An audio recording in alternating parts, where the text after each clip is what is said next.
Hello friends, তো কাল ছিল 26শে জানুয়ারি আর আমার হঠাৎ করেই ঠিক হলো যে শাস্ত্র নদী মাঠে যে প্রোগ্রামটা হয় সেটা দেখতেই যাব। আগে তো প্রত্যেক বছরই যাওয়া হতো, কিন্তু এখন আর যাওয়া হয় না যেহেতু নাচ করি না। রানাঘাটেরই কয়েকটা স্কুলের মধ্যেই কম্পিটিশনটা হয় আর আমি আর আমার বান্ধবী এখানে দাঁড়িয়ে দাঁড়িয়ে প্রোগ্রাম দেখছিলাম। আর এই যে নাচটা হচ্ছে, এটা আমাদের স্কুলের।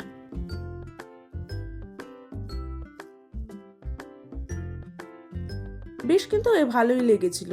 দেন আরও কয়েকটা নাচ হলো, সেগুলো দেখার পর আমরা তিনজনা বলে বসেছিলাম এই কম্পিটিশনটারই রেজাল্ট অ্যানাউন্সমেন্ট শোনার জন্য। তারপর আমি বাড়ি চলে এসে আর তেমন কোনো ভিডিও করা হয়। তো রাতে ছিল একটা রিসেপশনে ইনভিটেশন, সেখানেই আমরা চারজনে যাচ্ছিলাম। তখনই একেবারে ভিডিওটা অন করলাম আর সেখানে গিয়ে দেখিয়ে এলাম আমাদেরকে কেমন লাগে। দেখি কফি, পকোড়া, ফুচকা স্টলে দিচ্ছে আর এখানে যা ভিড় হয়েছিল তাই আমরা একটুখানি ফাঁক পেয়ে পকোড়া নিয়ে নিই আর ফাঁকা এসে দাঁড়িয়ে দাঁড়িয়ে একটু সবাই ছবি তুলছিলাম। তারপরে খেতেও বসে পড়ি। 60 থেকে শুরু করে রাধাবল্লভী, চানা মশলা, ডাল ভাত, চিপস, দই কাতলা, পোলাও আর চিকেন কষা সবটাই ছিল অসাধারণ। দেন চলে আসি বাড়ি।